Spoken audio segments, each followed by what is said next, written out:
오늘 본문을 주애하는 주애서에서 이런 얘기를 했습니다. 십자가에 두 의미가 있다.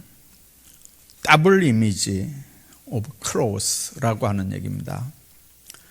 우리가 더블 하는데 여러분들 이미지가 더블로 있다는 거죠. 예수 그리스도의 십자가에는 두 가지 의미가 있다는 거예요. 하나는 십자가를 볼 때마다 나에게 내가 얼마나 큰 죄인인가 하는 걸 깨닫는 겁니다. 칼발트는 그걸 설명하면서 아르키메데스의 원리를 비유로 설명을 합니다.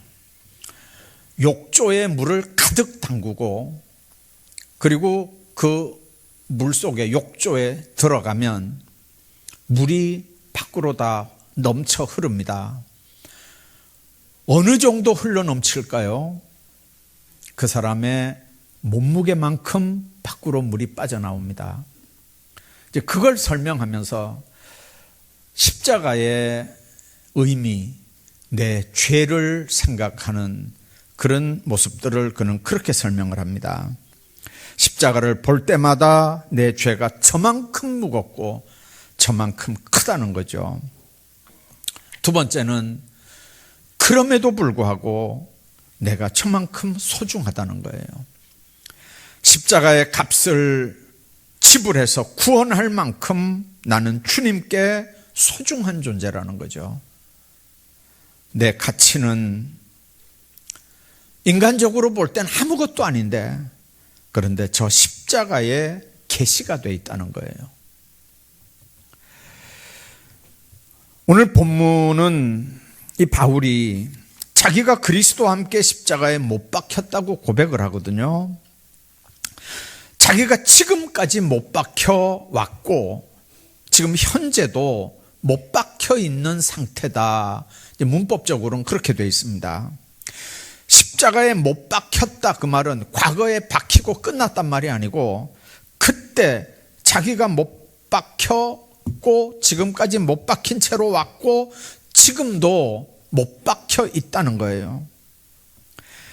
자기가 십자가에 못 박혔기 때문에 이제는 자기가 사는 게 아니고 오직 자기 안에 그리스도께서 사시는 것이다. 그렇게 얘기합니다. 여러분들, 자기 안에 그리스도께서 사신다.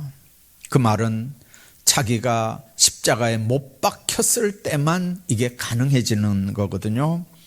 그러니까 자기 삶은 자기를 사랑해서 자기를 위해 몸을 버리신 하나님의 아들을 믿는 믿음 안에서 사는 거기 때문에 그렇다는 얘기입니다. 자, 예수님께서 십자가에 못 박힌 것 단순히 믿는 사람들에게 어떤 사죄의 은총과 의롭다 하시는 은총 그리고 영생복락의 은총만을 주시기 위한 게 아니라는 겁니다. 예수님께서 십자가에 못 박힌 건 그리스도와 하나가 돼서 신비적인 연합을 이루어 믿는 자가 그리스도와 함께 십자가에 못 박히게 되고 그리스도는 친히 그 믿는 사람 안에 거하게 되고 그래서 믿는 자는 하나님의 아들인 그리스도를 믿는 믿음 안에서만 살게 된다는 그런 말씀입니다. 사실 예수 믿는 사람들이 예수는 나의 힘이요 찬송을 많이 하지만 그러나 사실은 예수 믿는 사람들이 그렇게 능력 있는 힘 있는 삶을 살아가지 못하거든요. 세상을 이겼다고 담대하라고 우리로 세상을 이기라고 그렇게 주님이 우리에게 요구하지만 그러나 우리가 세상을 이기는 담대한 믿음이 없는 이유들이 다 뭘까요? 그리스도의 은혜와 능력이 풍성함에도 불구하고 그 은혜를 덧입지 못해서 그렇습니다. 더 정확하게 말하면 예수 믿는 순간에 예수님을 우리가 모셔드렸다면 내 안에 그 주님이 내 안에 분명히 계시지 않습니까? 그분으로 하여금 일하게 하는 겁니다. 그분이 내 주인이고 그분이 내 왕이면 그분이 나를 다스려야 될 거 아닙니까? 그런데도 예수 믿으면서 예수 영접했으면서도 계속 자기가 왕입니다. 계속 자기가 자기를 이끌어갑니다. 내 안에 예수님이 계신 줄조차도 의식하지 못합니다. 그분이 나를 다스린다는 건 엄두도 내지 않습니다. 그분이 나를 주장한다는 거 생각도 안 합니다.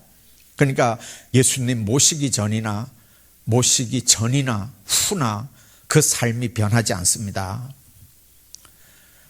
여러분들, 어떤 분들이 우리 성례식 할 때 포도주 한 잔 이렇게 처음 마시고 목사한테 전화를 했대요. 왜 교회가 그렇게 째째합니까? 주려면 좀 큰 컵 하나 주지 그게 뭡니까 그게? 막 그랬다는 우스갯소리가 있습니다. 여러분들, 실제로 이스라엘은, 이건 이제 예식이니까 이렇게 하는 거고요, 실제로 이스라엘은 빵으로 식사를 하는 사람들이잖아요. 그러니까 큰 빵을 이렇게 뜯어서 나누어 먹고, 포도주도 조만큼 먹는 게 아니고 이렇게 많이 먹는 거예요. 그래서 고린도 교회 보면 먼저 온 사람들은 배가 부르게 먹어요. 포도주를 취하게 마셔요. 근데 늦게 온 사람들은 먹을 게 없는 거예요. 이거 가지고 성찬식이 시끄러워지는 교회가 고린도 교회예요. 고린도 전후서를 한번 읽어보십시오. 그런 얘기들이 실제로 나와요. 자, 여러분들, 포도주 마시면 취하거든요. 그런데 예수 믿고 성령 받은 사람들의 삶이 꼭 술 취한 사람 같아요, 보니까. 그래서 안 믿는 사람들이 뭐라 그랬냐면요, 저 이상하다, 우리가 포도주 마시고 다 취해봤지만 저렇진 않던데 저 예수쟁이들이 지금 무슨 술을 마시고 저렇게 취했냐, 새 술에 취했다. 성령 받고 성령 충만한 삶의 모습들을 보면서 예수 안 믿는 사람들은 그렇게 얘기했어요. 우리가 성령이 내 안에 계시면 그 성령은 예수의 영이고 하나님의 영인 줄로 믿습니다. 우리가 예수를 영접한다는 말은 인격적으로 영접한다는 말인데, 그분은 말씀으로, 영으로 우리 안에 지금 임재해 계십니다. 그분이 내 주인입니다. 그분이 내 왕입니다. 그분이 나를 다스립니다. 그리스도와 함께 못 박혔다고 하는 말씀을 여러분들 한번 생각해 보십시오. 못 박혀 죽어야 내가 사는 역사들이 일어납니다. 예수님도 십자가에 못 박힌 다음에 부활하셨잖아요. 주님이 우리 가운데 들어오시려면 산 사람 속에는 안 들어와요. 예수님과 함께 십자가에 못 박혀 죽은 사람한테 예수님이 들어오는 거예요. 그래서 그리스도를 믿는 자마다 그리스도와 함께 십자가에 못 박혔다, 그렇게 말씀하는 거예요. 내가 그리스도와 함께 십자가에 못 박혔나니, 그렇게 말씀합니다. 갈라디아 5장 24절에도 그리스도 예수의 사람들은 육체와 함께 그 정과 욕심을 십자가에 못 박았느니라, 그렇게 말씀합니다. 갈라디아 6장 14절에 보면 그리스도로 말미암아 세상이 나를 대하여 십자가에 못 박히고 내가 또한 세상에 대하여 그러하니라. 이 말씀들 속에서 중요한 게 뭐냐면, 믿는 자들이 그리스도와 함께 십자가에 못 박혔다는 얘기예요. 그냥 못만 박힌 게 아니고요, 그건 죽음을 의미하는 거지 않습니까? 그렇기 때문에 주님의 고난을 체험하는 이 성례식에서 성령의 도우심을 받아 그리스도와 함께 십자가에 나는 못 박힌 사람이다, 그걸 여러분들 분명히 아시고 영의 눈으로 한번 자신을 점검해 보시기 바랍니다. 내가 정말 십자가에 못 박힌 사람인가? 못 박힌 사람은요, 자기 마음대로 못 움직이잖아요. 자기 마음대로 못 돌아다니잖아요. 십자가에 못 박힌 사람이 무슨 말을 하겠습니까? 죽은 사람이에요. 내가 아직도 살았기 때문에 자존심이 상하는 거예요. 내가 아직 살았기 때문에 기분이 나쁜 거예요. 내가 아직 살았기 때문에 불평이 생기고 원망이 생기는 거예요. 여러분들, 이 성례식을 통해서 성령께서 우리 모두에게 나는 예수 영접한 나는 십자가에 못 박힌 나다 하는 걸 여러분들 발견할 수 있는 시간 되기를 주의 이름으로 축복합니다. 뿐만 아니라 내 안에 내가 아니고 내 안에 예수님이 사신다고 하는 걸 여러분들 발견할 수 있기를 바랍니다.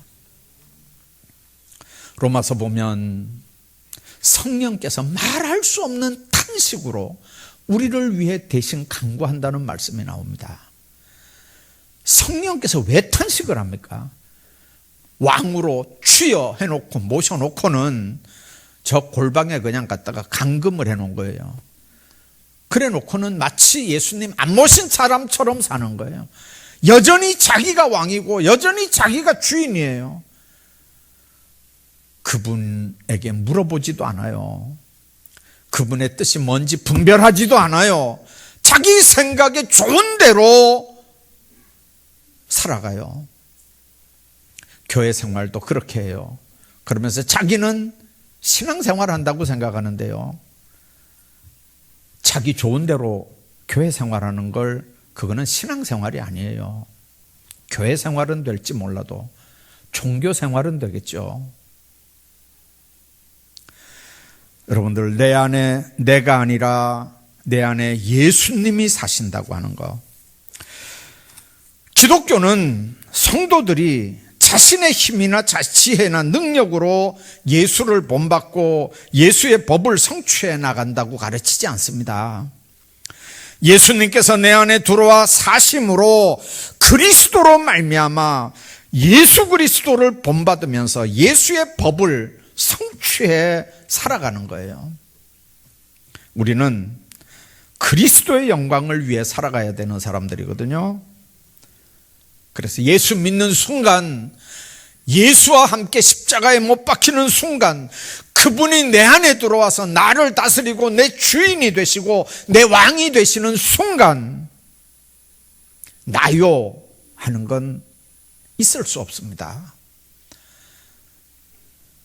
우리는 말씀에 의지해서 살아야 하는 사람들이고요. 우리 자신에게는 이렇게 살 수 있는 아무런 능력이 없기 때문에 주님의 도우심을 구할 수밖에 없는 거예요. 이론은 알잖아요. 주님이 내 주인이고 그분이 내 왕이고, 그래서 더 이상 내가 나를 주관하지 않고 그분이 내 안에서 나를 주장하게 해야 된다는 거, 그거 모르는 예수 믿는 사람이 어디 있을까요? 그런데 그게 되나요? 안 되니까 성령 의지하고 하나님 안 되네요, 이게 내 맘대로. 그러니까 주님 더 강하게 역사하셔서 나를 잡아주시고 결박시켜 주시고, 그리고 주님 내 안에서 역사해 주십시오. 주님 나를 통해서 영광 거두십시오. 나를 도구로만 써 주십시오. 그게 우리 신앙 고백이 돼야 될 거 아닙니까? 그래서 그분은 내 주인이고 내 왕인 걸 우리가 고백하며 사는 겁니다. 정말 내 안에 사시는 예수 그리스도를 분명하게 발견할 뿐만 아니라 내 삶의 주도권을 그분께 드려서 세상을 승리하며 살아가기를 주의 이름으로 축복합니다. 그 믿음이 우리를 다스리는 거예요. 바울은 이제 내가 육체 가운데 사는 것은 나를 사랑하사 나를 위하여 자기 몸을 버리신 하나님의 아들을 믿는 믿음 안에서 사는 것이라, 그렇게 말씀합니다. 하나님의 아들을 믿는 믿음으로 사는 삶. 여러분들, 하나님의 아들을 믿는 믿음이라고 하는 말씀은 성도들의 진정한 삶의 영역이 믿음이라고 하는 말입니다. 그 믿음을 떠나면 성도들의 삶의 근본, 신앙의 근원이 없어지게 되는 거거든요. 이 믿음은 우리를 사랑하셔서 우리를 위해 십자가에 못 박히심으로 자기 몸을 버리신 예수 그리스도를 믿는 믿음이고, 나가서 자신이 예수 그리스도와 함께 못 박혔음을 믿는 거고, 그래서 그분이 내 안에 영으로 말씀으로 들어와 일하시는 분인 걸 믿는 거고, 그 믿음 가지고 우리 삶을 살아나가는 겁니다. 말씀에 근거해서 성령의 감화로 이런 믿음의 확신이 이르게 되기를 주의 이름으로 축복합니다. 우리 삶의 주도권을 완전히 그분께 넘겨드리시길 바랍니다. 주님께 영광 돌리면서 정말 난 죽었다, 내 안에 예수님 들어오셨다, 그리고 나는 큰 믿음으로 살아간다. 하나님 안에서 여러분들 이 주님께 영광 돌리는 이런 아름다운 삶들, 승리의 생활하면서 무한한 영광 속에서 살아가기를 주의 이름으로 축복합니다.